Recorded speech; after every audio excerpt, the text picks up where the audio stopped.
It is holiday time. Next one up is Thanksgiving. There's a lot to do with all the food and family and of course the wine. But we're going to help you with that part. We have 3 simple suggestions for your entire meal. First is have a sparkling or a rosé. So let's talk about the day of, right? It's the big day, you made all these preparations, guests are arriving. So in some cultures, it's common to offer your guests a glass of wine as they come through the door. A rosé or a Riesling is really nice because it's really easy drinking.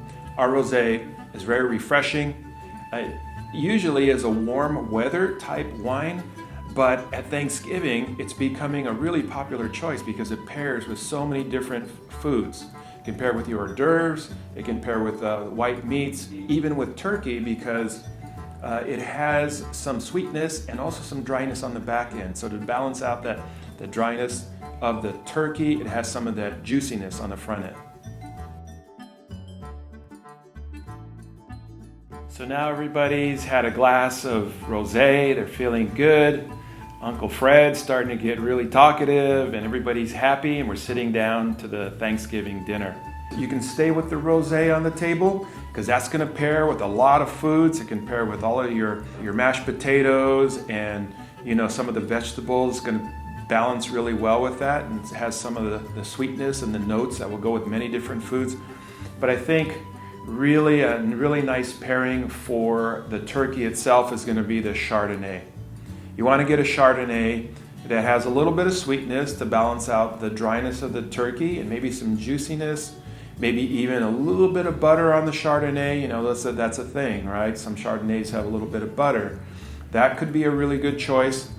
Our Chardonnay has a little bit of butter, but also some sweetness and a little bit of that tartness or the acid at the finish. So that goes with a lot of different foods as well. One of the other wines that you can pair with it, a lot of people like turkey with, is a Riesling. Rieslings tend to be very nice as well, especially the sweetness. So on a big spread, if you have a lot of different foods there besides the turkey, which we often do, there could be some red meats or some heavier foods there. And this is where I recommend the Cabernet Sauvignon. Another good wine that goes with some of the meatier foods is a Pinot. Pinot is a very versatile red wine as well. You want to get something with a lot of flavor, but it's also very smooth and very drinkable and food friendly. So when you're pairing wine with food, you want something that complements the food and doesn't overwhelm it. So you don't want something that's too sweet or too dry or too acidic. You want something that is smooth on the front end, on the back end, and that actually complements the food and makes it taste better. Now, finally, you finish the main meal and everybody's sitting around stuffed like a turkey, you know the feeling, but dessert is coming out. So if you're having it with coffee, great. If you want to continue the meal with a small glass of wine, people sometimes will drink a small port.